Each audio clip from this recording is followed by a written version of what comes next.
Él no supo en qué momento exacto dejó de existir en su propia casa. Tal vez fue cuando tenía 13 años y su padrastro reorganizó los muebles de la sala y ya no había espacio para sus cosas. O tal vez fue a los 15, cuando sugirió ver una película en familia y su padrastro dijo con esa sonrisa educada que mejor otro día, que hoy necesitaban tiempo de pareja. Lo que sí sabía era esto: en ese instante, sentado frente al escritorio de su padrastro en una tarde dorada de septiembre en Guadalajara, con el cursor parpadeando sobre una carpeta que nunca debió abrir. Toda su vida se reveló como una guerra silenciosa que él ni siquiera sabía que estaba perdiendo. Tenía 17 años. Su padrastro llevaba 4 en la familia. Y entre ambos, un abismo de hostilidad disfrazada de cortesía que acababa de mostrarse con la crueldad de un plan perfectamente diseñado para borrarlo. La pantalla seguía encendida. La carpeta seguía abierta. Y los archivos seguían ahí, organizados con la precisión de un verdugo. Plan, hecho. Dentro, documentos con su nombre. Informe-conducta-actual. Plan-separación-progresiva. Notas-para-mamá. Estrategia-Julio. Cada título era una pieza de evidencia. Cada archivo, una confesión digital de algo que él había sentido durante años pero nunca pudo probar. Su padrastro, el hombre que sonreía a su madre mientras le servía café de olla los domingos, el hombre que nunca alzaba la voz. El hombre que todos en la familia consideraban un salvador porque había llegado cuando su madre más lo necesitaba, ese mismo hombre había estado ejecutando un plan meticuloso para expulsarlo de su propia casa. Y lo más aterrador no era la traición. Era que lo había hecho con tanta elegancia, con tanta educación, con tanta paciencia, que nadie más lo había visto. Porque su padrastro siempre decía que él era un estorbo. Nunca lo decía directamente. Nunca levantaba la voz. Nunca gritaba. Nunca insultaba. Esas cosas habrían sido evidentes. Esas cosas habrían dejado marcas visibles que su madre podría detectar. No. Su padrastro era mucho más inteligente que eso. Cada gesto sutilmente diseñado. Cada mirada calculada con precisión. Cada frase cuidadosamente construida para comunicar un solo mensaje sin decirlo explícitamente: no hay espacio para ti aquí. Él sonreía para su madre. Le preparaba el desayuno. Le compraba flores los viernes. La trataba como reina. Y por detrás de ese espectáculo de amor perfecto, iba apagando a su hijo poco a poco. Como quien cierra una llave de agua tan lentamente que nadie nota cuando finalmente se seca. Santiago siempre había sentido esto. Desde el primer día que Javier entró a su vida. Tenía 13 años cuando su madre, Lucía, comenzó a salir con él. Un hombre educado, ingeniero civil, con un buen trabajo y modales impecables. Todos decían que Lucía había tenido suerte. Que después de criar sola a su hijo durante 10 años tras el divorcio, finalmente había encontrado a alguien bueno. Y Santiago quiso creerlo. Quiso darle la oportunidad. Quiso ser el hijastro agradecido de las películas. Pero algo en la forma en que Javier lo miraba cuando su madre no estaba viendo le decía que las cosas no eran como parecían. Era una mirada que duraba un segundo de más. Una mirada que evaluaba. Que medía. Que calculaba cuánto estorbo representaba. Pero nunca imaginó el nivel. Nunca imaginó la sofisticación del monstruo silencioso que era. Hasta ese día. Hasta ese maldito día de septiembre cuando su madre salió con amigas al mercado de artesanías en Tlaquepaque. Cuando su padrastro estaba en el jardín arreglando una fuga de agua. Cuando él solo entró al escritorio buscando la hoja de garantía del microondas que se había descompuesto. El escritorio que normalmente estaba cerrado con llave. Que ese día, por casualidad o por destino, estaba abierto. La computadora encendida. Y una carpeta destacada en el escritorio con un nombre que le heló la sangre: Plan, hecho. Su primer instinto fue cerrar todo y salir. Era la computadora personal de Javier. Era invasión de privacidad. Pero ese nombre. Eco. Plan eco. ¿Cómo hacer eco de algo? ¿O cómo eliminar el eco? ¿Cómo borrar el sonido de alguien hasta que ya no se escuche? Su mano, casi sin permiso de su cerebro consciente, movió el mouse. Clicó 2 veces. La carpeta se abrió. Y dentro había una organización que parecía de oficina corporativa. Subcarpetas. Documentos. Todo etiquetado. Todo fechado. Todo meticulosamente mantenido como si fuera un proyecto de trabajo. Solo que el proyecto era él. El objetivo era eliminarlo.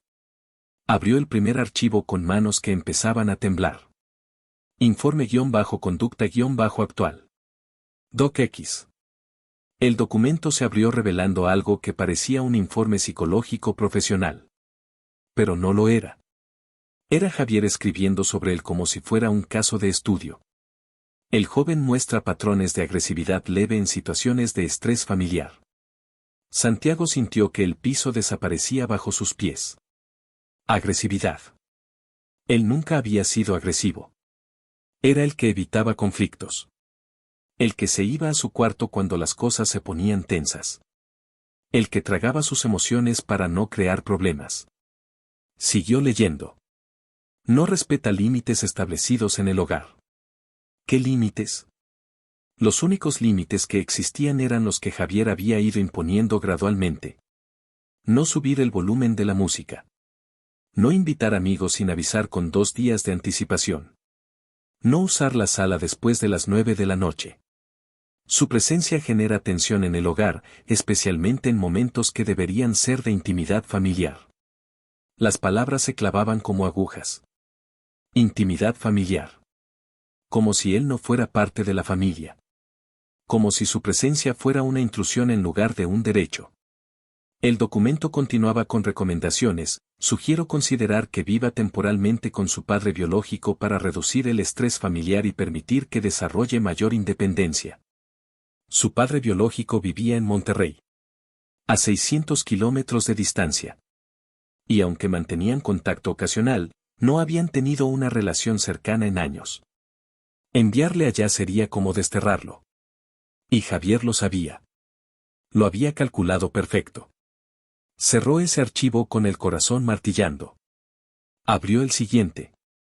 Plan-separación-progresiva. DocX. Y lo que leyó lo dejó sin aire. Era literalmente un plan. Paso por paso. Con fechas estimadas. Con tácticas específicas. Paso 1. Generar sensación de incomodidad mediante reorganización sutil del espacio compartido. Completado mayo de 2023. Paso 2. Reforzar narrativa de que el joven estaría mejor en otro ambiente más adecuado para su edad. En progreso. Paso 3. Crear pequeñas situaciones de conflicto controlado para documentar comportamiento problemático. Planeado para octubre. Paso 4. Conversación estratégica con la madre sobre la salud mental del núcleo familiar. Noviembre. Paso 5. Proponer evaluación de alternativas temporales de vivienda para el joven. Diciembre. Era un cronograma de expulsión. 5 meses para borrarlo de su propia casa. Y lo más enfermizo era la palabra temporal. Temporal. Como si fuera algo reversible. Como si una vez que lo sacaran, hubiera alguna intención real de que regresara. Santiago sabía mejor. Una vez que estuviera fuera, encontrarían razones para que se quedara fuera. Su cuarto se convertiría en oficina. Su espacio desaparecería. Y eventualmente, él sería el que visitaba ocasionalmente, no el que vivía ahí. Sería el hijastro que viene los domingos a comer. El accesorio incómodo de la vida perfecta que Javier estaba construyendo con su madre. Siguió explorando con una mezcla de horror y fascinación mórbida. Abrió notas-para-mamá. TXT. Y ahí estaban las frases. Las exactas frases que Javier había estado usando con su madre durante meses. Frases que Santiago había escuchado a través de las paredes. Frases que su madre después le repetía con preocupación genuina. Lo noto triste últimamente, creo que necesita un espacio propio donde pueda expresarse mejor. Quizá necesita un ambiente más masculino, con figuras paternas más presentes en su día a día. A veces siento que te presiona sin querer, como si cargara con demasiada responsabilidad aquí. Cada frase diseñada para plantar una semilla de duda. Para hacer que su madre pensara que sacarlo de casa era por su bien. Por su desarrollo. Por su salud emocional. Era un guión. Un maldito guión de manipulación. Y su madre, con toda su buena intención, con todo su amor genuino, lo estaba siguiendo sin darse cuenta. Santiago recordó las conversaciones recientes. Su madre preguntándole si se sentía cómodo en casa. Si quizá extrañaba tener más presencia masculina. Si había considerado pasar más tiempo con su papá. En ese momento le habían parecido preguntas de madre preocupada. Ahora entendía. Eran preguntas plantadas por Javier. Semillas cuidadosamente regadas. Esperando el momento en que germinaran en una decisión que su madre creería que era por el bien de su hijo. Pero el archivo final fue el que lo destrozó completamente. Estrategia-Julio. PNG. Una imagen. Un diagrama de flujo. Un mapa mental tan detallado que parecía sacado de una junta corporativa. En el centro, en letras grandes y negritas, eliminar presencia del hijo del hogar. Alrededor, conectadas con flechas y códigos de color, estaban las tácticas. Reubicarlo con padre biológico o familiar lejano. Crear distancia emocional progresiva. Reducir relevancia en decisiones familiares. Convencer a la madre mediante preocupación por su bienestar. Reestructurar el espacio físico del hogar para no incluir su cuarto. Cada una con subcategorías. Con notas. Con fechas tentativas. Era un proyecto de ingeniería. Y el objetivo del proyecto era borrarlo. No matarlo. No lastimarlo físicamente. Simplemente hacer que dejara de existir en ese espacio. Hacerlo invisible. Hacerlo irrelevante. Hacerlo desaparecer de forma tan gradual que cuando finalmente estuviera afuera, nadie recordaría exactamente cómo había pasado. Solo sabrían que ahora la casa era más tranquila. Que Lucía y Javier finalmente tenían el espacio que necesitaban. Que el chico estaba mejor donde estaba. Y nadie cuestionaría la narrativa. Porque Javier la había construido con tanto cuidado. Con tanta paciencia. Con tanta precisión. Santiago clicó en la pestaña de correos electrónicos. Necesitaba saber más. Y lo que encontró confirmó sus peores sospechas. Había emails enviados a su madre. No desde la cuenta principal de Javier. Desde una cuenta secundaria que usaba para cosas personales. Mensajes que parecían reflexiones espontáneas pero que ahora, con contexto, revelaban su verdadera naturaleza. Amor, he estado pensando. Creo que Santiago estaría más feliz si tuviera su propio espacio en otro lugar. No porque no lo queramos aquí, sino porque a su edad necesita más independencia. Otro email, a veces siento que está perdido, como si no encontrara su lugar aquí. Quizás su papá podría darle esa guía masculina que necesita. Otro más, no quiero que este ambiente te afecte. Sé que te esfuerzas por mantener a todos felices, pero a veces pienso que sería más sano para ti tener menos presiones. Cada mensaje enmarcaba la expulsión como acto de amor. Como sacrificio por el bienestar del muchacho. Como decisión difícil pero necesaria. Y su madre, que amaba a Santiago con cada fibra de su ser pero que también estaba enamorada de Javier, estaba siendo lentamente convencida. Santiago había notado cambios en ella. La forma en que lo miraba últimamente. Con preocupación. Con duda. Como si estuviera evaluando si realmente estaba bien. Como si estuviera considerando opciones que antes habría rechazado inmediatamente. Javier la estaba aislando. Los estaba separando. Y lo estaba haciendo tan suavemente que ninguno de los dos se había dado cuenta hasta ahora. Fue entonces cuando escuchó pasos en el pasillo. Pesados. Decididos. Los pasos de botas de trabajo sobre el piso de madera. Su padrastro terminando su trabajo en el jardín. Acercándose al escritorio. Santiago se quedó paralizado por un segundo. Instinto le decía que corriera. Que cerrara todo. Que fingiera que no había visto nada. Que siguiera siendo el hijastro invisible que lentamente desaparecía. Pero algo dentro de él, algo que había estado dormido bajo capas de educación forzada y conflictos evitados, despertó con furia. Se quedó en la silla. Esperó. Y cuando Javier apareció en el marco de la puerta con esa expresión neutra que siempre usaba, Santiago sintió algo nuevo. No miedo. Claridad. ¿Qué haces en mi escritorio? La voz de Javier era calmada. Como siempre. Nunca alzaba la voz. Eso habría sido perder control. Y Javier nunca perdía control. Santiago giró la pantalla hacia él sin decir palabra. Vio cómo los ojos de Javier se movían hacia el monitor. Vio cómo su mandíbula se tensaba casi imperceptiblemente. Vio cómo sus manos se cerraban en puños tan apretados que los nudillos se pusieron blancos. Pero su rostro permanecía casi sereno. Casi. Porque ahora Santiago sabía leer esas microexpresiones. Ahora entendía que la calma era solo una máscara. Y detrás de la máscara había algo frío. Calculador. Despiadado. ¿Tú quieres sacarme de esta casa? No fue pregunta. Fue acusación. Fue sentencia.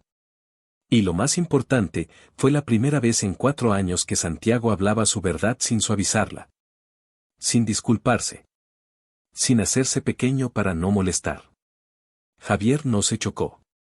No hubo indignación performática. No hubo negación explosiva. Solo un suspiro leve.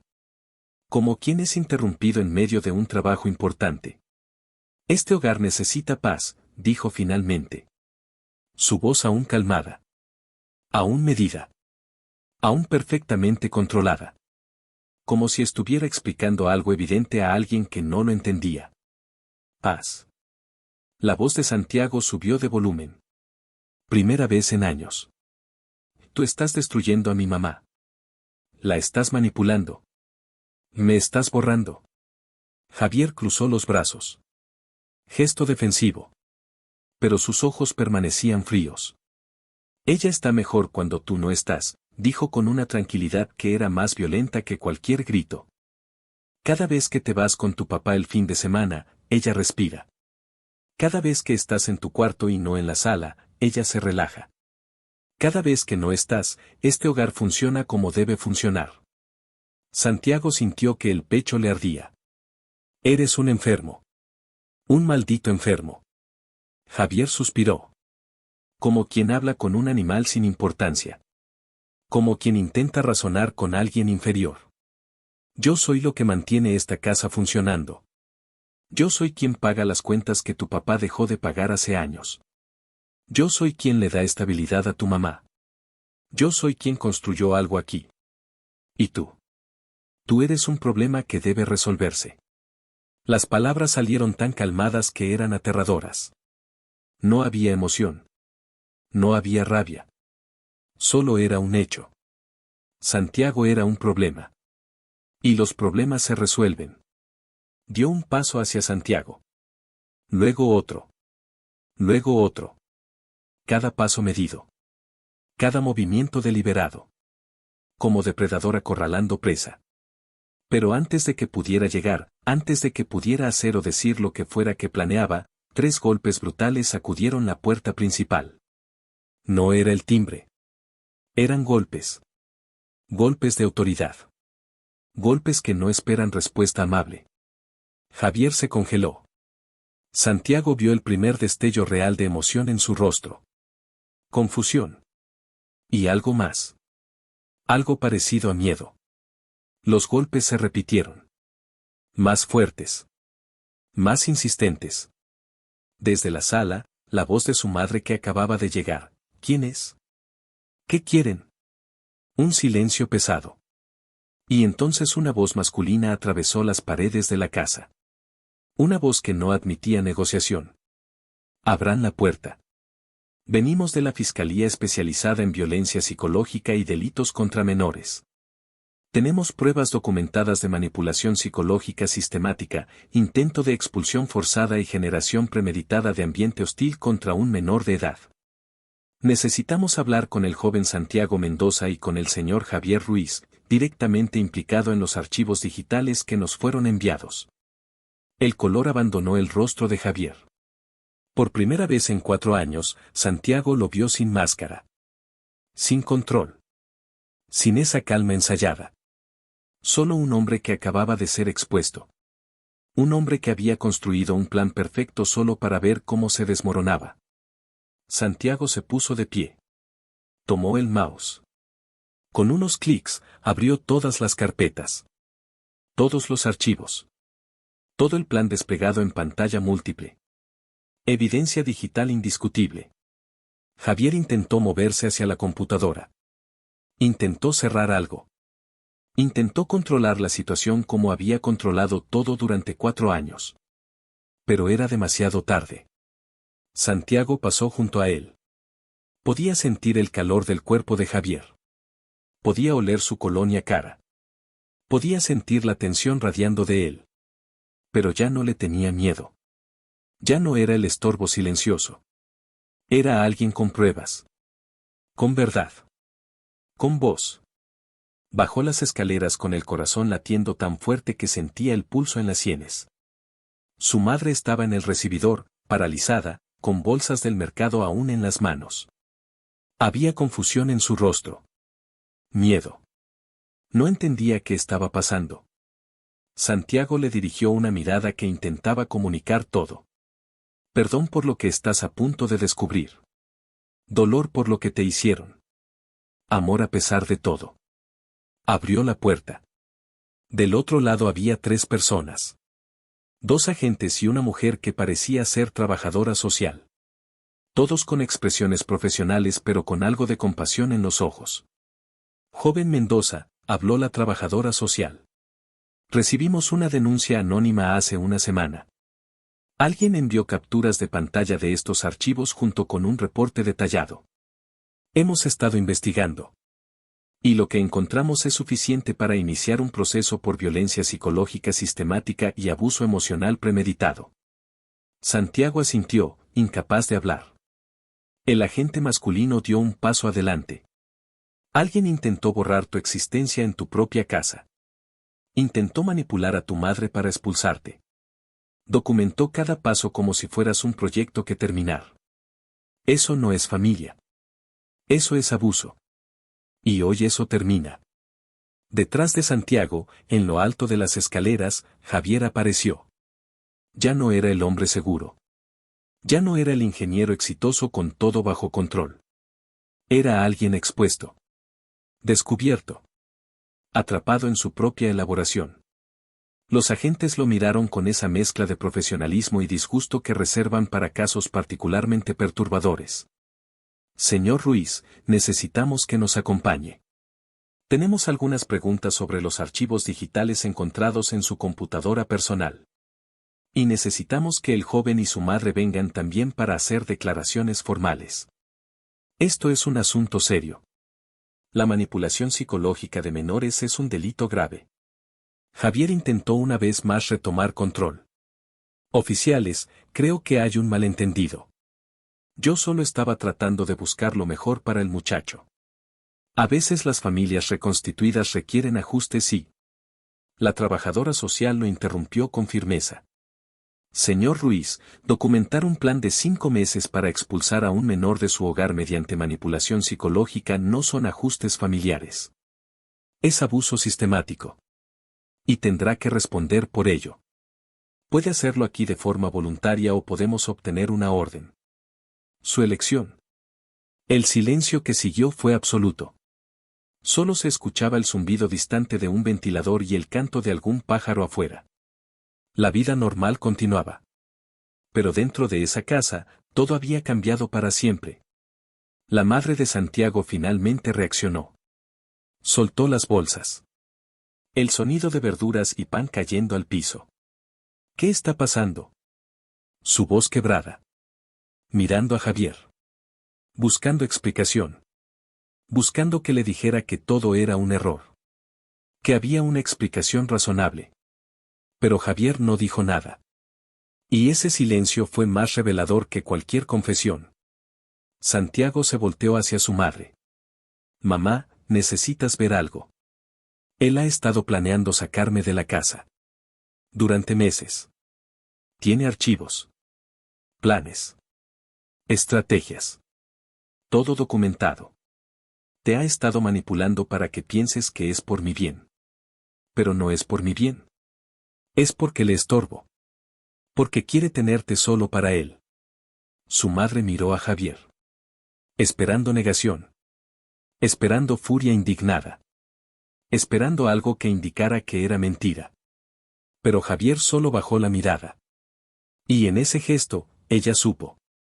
Se tambaleó como si hubiera recibido un golpe físico. Santiago se movió para sostenerla, pero ella levantó una mano. No. Necesito ver. Necesito ver los archivos. Necesito saber exactamente qué hizo. Su voz era puro hielo. Los agentes asintieron. Es parte del proceso de todas formas. Necesitaremos que revise el material como parte de su declaración. Es importante que vea el alcance de la manipulación para entender completamente la situación. Los minutos que siguieron fueron mecánicos. Los agentes entraron. Fotografiaron la computadora. Copiaron los archivos. Tomaron declaraciones preliminares. Javier fue informado de sus derechos. Su madre leyó los documentos con lágrimas silenciosas rodando por sus mejillas. Cada archivo era una puñalada. Cada plan era una traición. Cada nota manipuladora era evidencia de que el hombre con quien había compartido 4 años de su vida, el hombre a quien había amado, el hombre a quien había permitido entrar en su familia, era un extraño. Un extraño calculador que había visto a su hijo no como persona sino como obstáculo. Esa noche, después de que los agentes se llevaran a Javier para más interrogatorio, después de que la trabajadora social programara sesiones de terapia familiar, después de que todo el aparato legal se pusiera en movimiento, Santiago y su madre se quedaron solos en la sala. El silencio era denso. Cargado. Lleno de años de manipulación que solo ahora estaba saliendo a la luz. Finalmente, su madre habló. Perdóname. Su voz apenas un susurro. No fue pregunta. Fue súplica. Santiago sintió lágrimas quemándole los ojos. No fue tu culpa. Él era bueno. Era tan bueno manipulando que nadie lo habría visto. Ella negó con la cabeza. Debí haber visto. Eres mi hijo. Debí haber visto que te estaba borrando. Se abrazaron. Fue el primer abrazo real en años. Sin la presencia de Javier haciendo que todo se sintiera actuado. Sin la sensación de que tenían que mantener las apariencias. Solo madre e hijo. Rotos. Pero juntos. Y en ese abrazo Santiago sintió algo que no había sentido en años. Pertenencia. Su casa. Su madre. Su lugar. Nadie iba a quitárselo. Nadie iba a borrarlo. Porque ahora la verdad estaba expuesta. Y la verdad, aunque dolorosa, siempre es mejor que vivir en una mentira elaborada. Lloraron. Los dos. Lágrimas por el tiempo perdido. Por la confianza rota. Por la familia que pensaron que tenían y que resultó ser ficción. Pero también lágrimas de alivio. Porque finalmente, después de años de vivir en la neblina de la manipulación, podían ver con claridad. Los días que siguieron fueron un torbellino emocional y burocrático. Javier enfrentó cargos. Violencia psicológica sistemática. Abuso emocional premeditado. Manipulación de menor. Los cargos eran serios. No tanto como violencia física, pero suficientemente graves como para tener consecuencias legales y sociales. Su reputación en el trabajo se desmoronó cuando se supo. Su familia lo cuestionó. Amigos se alejaron. Porque una cosa es tener problemas maritales. Otra muy distinta es tener documentación detallada de cómo planeabas expulsar a un menor de su propia casa mediante manipulación psicológica. Santiago tuvo que dar declaraciones múltiples. A policías. A trabajadores sociales. A psicólogos forenses. Cada sesión era revivir el descubrimiento. Era explicar años de sentirse como estorbo. Era poner palabras a sensaciones que había normalizado porque no conocía otra cosa. El psicólogo forense le explicó términos: gaslighting, alienación parental en familias reconstituidas, abuso emocional encubierto. Palabras grandes para describir algo que Santiago había vivido en su piel pero nunca había podido nombrar. Y nombrar las cosas les quita poder. Les da forma. Las hace manejables. Su madre también tuvo que procesar. Ella también había sido víctima. Javier había manipulado su percepción de su propio hijo. Había plantado dudas donde no debían existir. Había creado problemas donde no los había. Y ella, con todo su amor genuino, había comenzado a creer la narrativa. Eso fue lo que más le dolió. Que ella, la madre que había criado sola a Santiago durante 10 años, que lo conocía mejor que nadie, había empezado a dudar. Había empezado a considerar que quizás sería mejor que él viviera en otro lugar.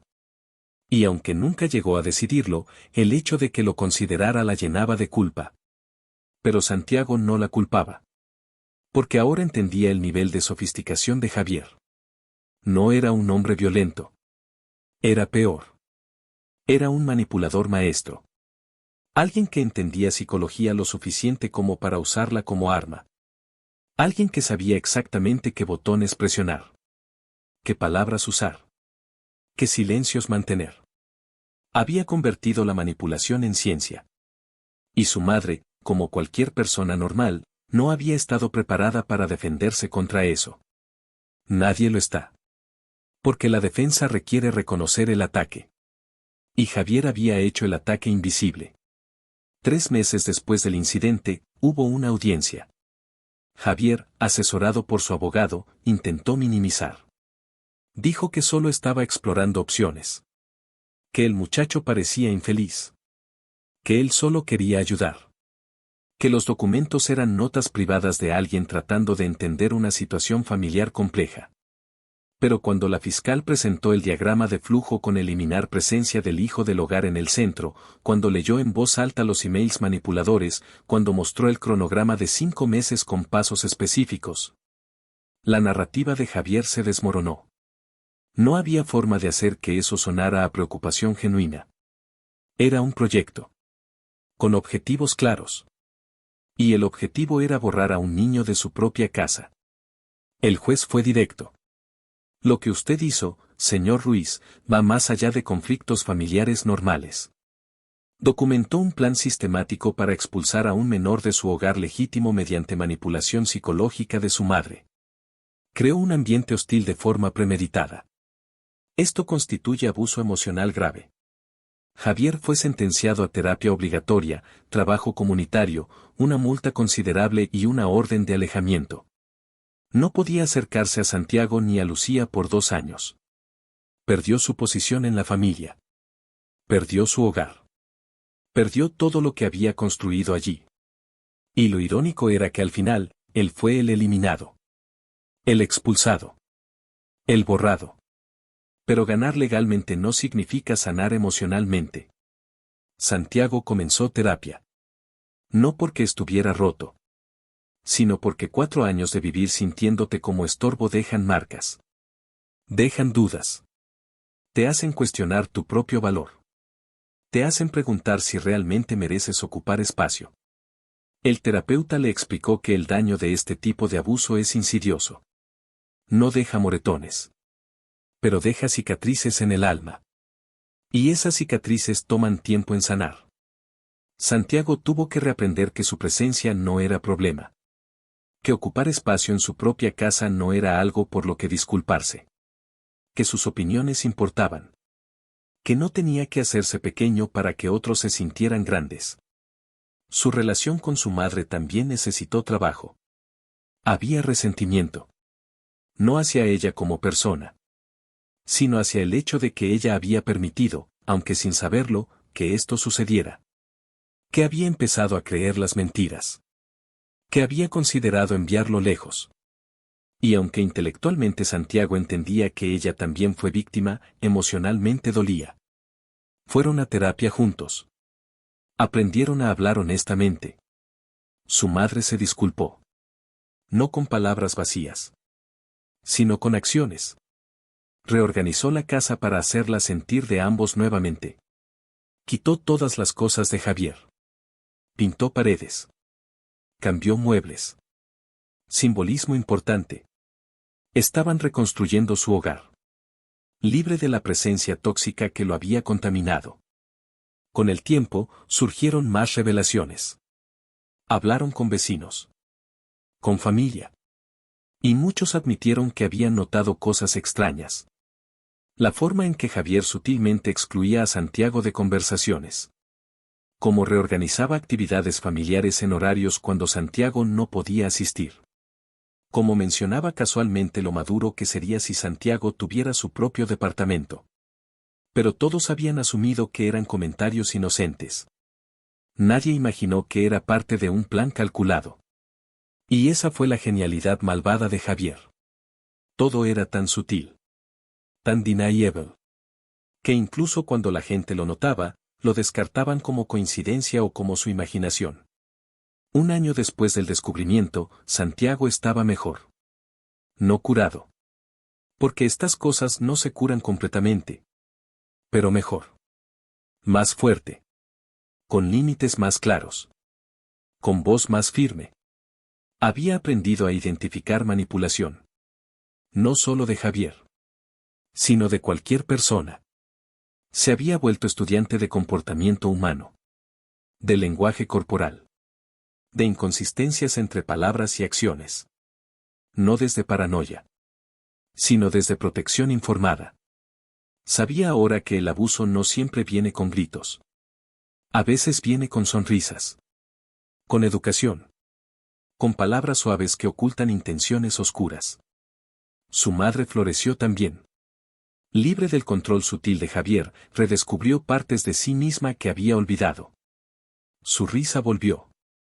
Genuina. No la risa performativa que usaba cuando Javier estaba presente. Tomó clases de cerámica. Retomó contacto con amigas que Javier había sutilmente alejado con comentarios sobre cómo le quitaban tiempo a la familia.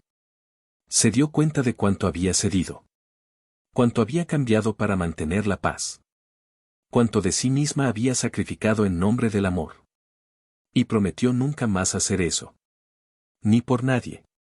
La relación entre Santiago y su padre biológico también mejoró. Cuando supo lo que había pasado, voló desde Monterrey. Se disculpó por no haber estado más presente. Por no haber notado que su hijo necesitaba más apoyo. Comenzaron a hablar más seguido. A visitarse.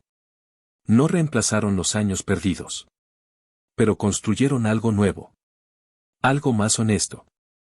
Y Santiago aprendió que la familia no es solo quien vive contigo. Es quien aparece cuando te necesitan. Quien cree tu verdad cuando la compartes. Quien te defiende incluso cuando no lo ven. 2 años después, cuando la orden de alejamiento expiró, Javier intentó contactar a Lucía. No a Santiago. A ella. Un email largo. Lleno de disculpas elaboradas. Explicaciones de que había estado en terapia. Que había aprendido. Que había cambiado. Que entendía ahora que lo que hizo estuvo mal. Lucía le mostró el email a Santiago antes de responder. ¿Qué piensas? Santiago leyó. Vio las palabras cuidadosamente elegidas. Vio la estructura persuasiva. Vio cómo Javier intentaba nuevamente manipular, pero esta vez con lenguaje de terapia. Y sonrió tristemente. Creo que aprendió nuevo vocabulario. Pero no creo que haya cambiado. Mamá, tú decides. Pero yo no quiero volver a tenerlo en nuestras vidas. Ella asintió. Yo tampoco. Y borró el email sin responder. Santiago se graduó de preparatoria con honores. Fue aceptado en la universidad para estudiar psicología. Quería entender. Quería ayudar a otros que habían vivido situaciones similares. Su tesis de licenciatura fue sobre abuso emocional encubierto en familias reconstituidas. Sobre cómo identificarlo. Cómo defenderse. Cómo sanar. Entrevistó a docenas de personas con historias similares. Hijastros que se sintieron como estorbos. Que fueron sutilmente expulsados. Que vivieron en ambientes donde nunca se sintieron bienvenidos pero no podían señalar un evento específico de abuso porque todo era tan sutil. Su investigación fue publicada. Ganó reconocimiento. Y más importante, ayudó a familias a reconocer patrones antes de que fuera demasiado tarde. En una conferencia sobre salud mental familiar, 5 años después del incidente, una mujer se le acercó. Tenía lágrimas en los ojos. Escuché tu presentación. Mi nuevo esposo hace exactamente lo que describiste. Pequeños comentarios sobre mi hijo. Reorganizando espacios. Sugiriendo que quizá estaría mejor con su papá. Y yo estaba empezando a creerle. Pensé que era porque yo no sabía cómo manejar las cosas. Pero después de hoy, veo. Lo veo claramente. Y no voy a permitir que le haga a mi hijo lo que te hicieron a ti. Santiago le dio información de recursos. De terapeutas especializados. De grupos de apoyo. Y supo que su dolor había servido para algo. Que su experiencia había evitado que otra familia se rompiera. Su madre eventualmente comenzó a salir con alguien nuevo. Años después. Santiago se tensó cuando lo supo. Pero este hombre era diferente. Desde el principio, incluía a Santiago. Preguntaba su opinión. Respetaba cuando necesitaba espacio. Nunca intentó ser padre. Solo fue amable. Genuinamente amable. Sin agenda oculta. Sin planes secretos. Y lentamente, Santiago aprendió que no todos los padrastros son como Javier. Que algunas personas entran a familias reconstituidas con buenas intenciones y las mantienen. Que es posible. No fácil. Pero posible. A los 30 años, Santiago dirigía un centro de apoyo para familias reconstituidas. Ofrecían terapia. Evaluaciones. Educación sobre dinámicas saludables versus tóxicas. Trabajaban con padres que entraban a familias existentes para enseñarles cómo hacerlo correctamente. Cómo respetar el espacio del hijo. Cómo no competir. Cómo construir confianza. Y trabajaban con hijastros que sentían que no pertenecían. Que se sentían como estorbos. Que no sabían si lo que vivían era normal o abusivo.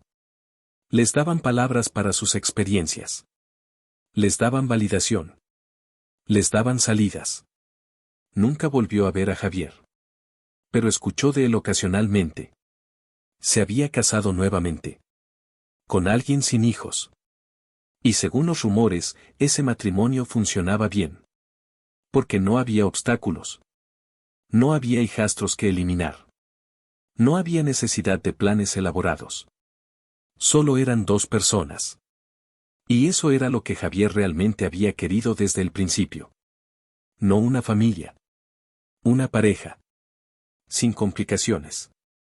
Sin niños que recordaran que el mundo no giraba alrededor de él. Santiago no sentía odio. No ya. Sentía algo más complejo. Lástima mezclada con comprensión. Javier era producto de algo roto en él. Algo que nunca aprendió a manejar de forma sana. Su madre floreció completamente. Su negocio de textiles oaxaqueños creció. Viajaba. Tenía amigas. Tenía pasiones propias. Y su relación con Santiago era sólida. Basada en honestidad. En comunicación abierta. En respeto mutuo. Habían tomado lo peor y lo habían convertido en cimiento para algo mejor. Comían juntos los domingos. Hacían tamales. Tomaban café de olla. Reían de verdad. Y a veces, en esos momentos de normalidad hermosa, Santiago pensaba en el chico de 17 años que encontró esos archivos. Que descubrió el plan. Que tuvo el valor de no permanecer en silencio. Y agradecía. Agradecía el coraje que no sabía que tenía. Agradecía la denuncia anónima que nunca supo quién hizo pero que sospechaba era una vecina que había visto demasiado. Agradecía a los agentes que tomaron el caso en serio. Agradecía el sistema que, aunque imperfecto, había funcionado esa vez. Y agradecía el dolor. Porque el dolor le había enseñado. Le había mostrado de qué estaba hecho.